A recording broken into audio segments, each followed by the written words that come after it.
Now I had to watch a lot of Dave Ramsey when I was making these videos, and if you did the same, you know he loves bringing this up. Out of the 10,167 millionaires that we interviewed, not a single one said, "Dave, I made all my money with my credit card points." I mean, it's practically his catchphrase now. You know, I've met with thousands and thousands of millionaires. I never met a single millionaire that said, "Dave, you know, I made all my money with my airline miles." Gee, I've never met a millionaire that said, "Dave, you know, I made all my money with airline miles." You know, I've met with thousands of millionaires. I've never met a millionaire that said, "Dave, you know, I made all my money on my airline miles." Out of all 10,000 millionaires we interviewed, not a single one said, "I made all my money with my airline miles." See what I mean? And you get the point, but for some dumb reason, Dave Ramsey thinks that we think that credit cards are going to make us rich. I mean, forget millionaires, even a homeless person could have told him that no one thinks credit card points is how you're going to become a millionaire. And it's such a dumb statement too, to keep on repeating, and sure has a nice soundbite and his audience need to hear stuff like that. Kind of like how he loves saying that credit card is a cigarette of the financial world. The credit card is the cigarette of the financial world. It's the cigarette of the financial world. The credit card is the cigarette of the financial world. The credit card is the cigarette of the financial world. I mean, I just don't get it though. Like, oh geez, forget real estate, stocks, or crypto. Credit card points is the next hot investment, guys. Like, who thinks that way? That's like saying no millionaires got rich clipping coupons, not one millionaire got rich haggling in the farmer's market, no one got rich making coffees at home, and nobody got rich skipping breakfast. Like seriously, come on Dave Ramsey. Earning credit card rewards, using coupons, negotiating prices, making coffees from home, or intermittent fasting are all ways to save money. Even your friend Sue Zorman says to make coffees at home. And honestly, the cashback that I get from swiping my credit cards, they're just bonuses and nice cherries on top of my financial sundae. And because I'm so tired of hearing Dave shout that no one became a million from credit cards, I'm gonna prove him wrong. That's right guys, because I'm gonna do the impossible, according to Dave, and become the world's first credit card millionaire. And here's my insane plan. I created this stock account. I'm calling it the Credit Card Millionaire Portfolio. That's going to be funded entirely by everything credit card, whether it be their sign-up bonuses or from the various cashbacks that I listed in my previous video. That's right. All my online shopping, they're going to fund this portfolio. All these restaurant charges, going into the portfolio. Every time I buy from Amazon, yep, all that and so much more are going to fund my Credit Card Millionaire Portfolio. And the process has already begun because this is my Bank of America account where I earned $138.69 in cash back. And Dave Ramsey sure would be pissed because I use this credit card like crazy to get 3% back on online shopping and 2% back at groceries and wholesale clubs. For example, my most recent Amazon purchase of $42.90, it gave me a credit card reward of $1.42.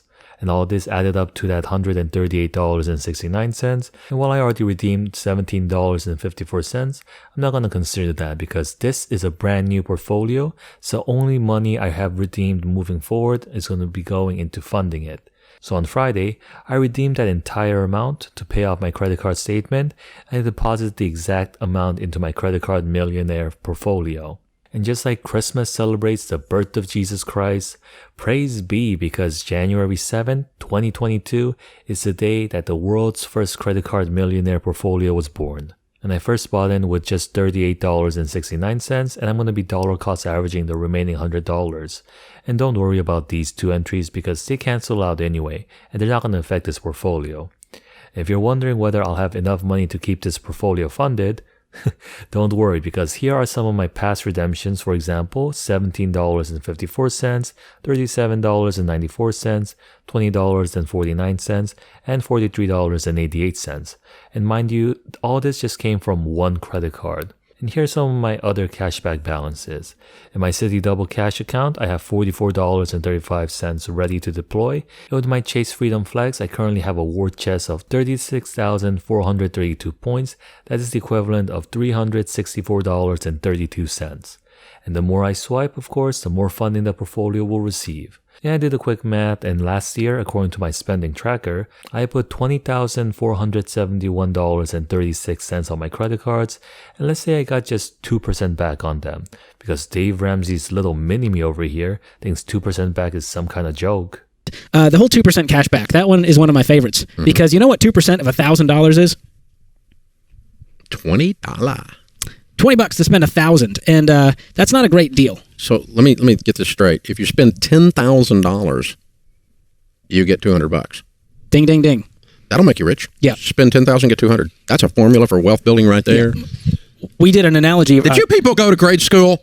So anyway, let's say I only got 2% back as an example, even though I get 5% back from Old Navy, 5% back from Target, 3% back from restaurants, drugstores, and also online purchases.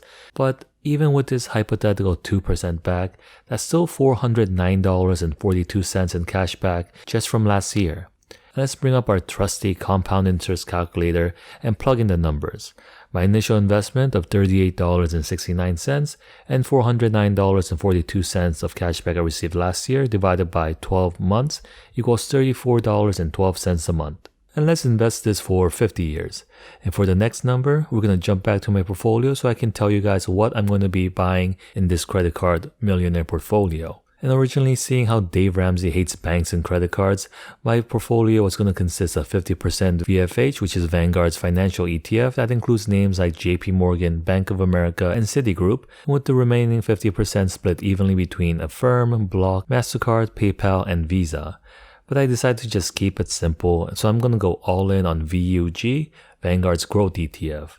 If the name didn't give it away, this ETF is heavily weighted towards growth stocks, specifically in technology and consumer discretionary sectors, with the majority positions in Apple, Microsoft, Amazon, Tesla, Home Depot, and even Visa. And of course, while past performance doesn't predict future returns, let's take their returns before taxes since it was created, which comes out to 12.14%, and let's plug that number into our calculator. At the moment of truth, ladies and gentlemen, click calculate and fund it solely from credit card rewards and cashbacks and points and whatever else. This portfolio will turn into $1 million in 50 years. I'm sure I'll get a faster return if I decided to go all in on Bitcoin instead, but I'll be sticking with VUG for this money experiment. So there you have it, Dave.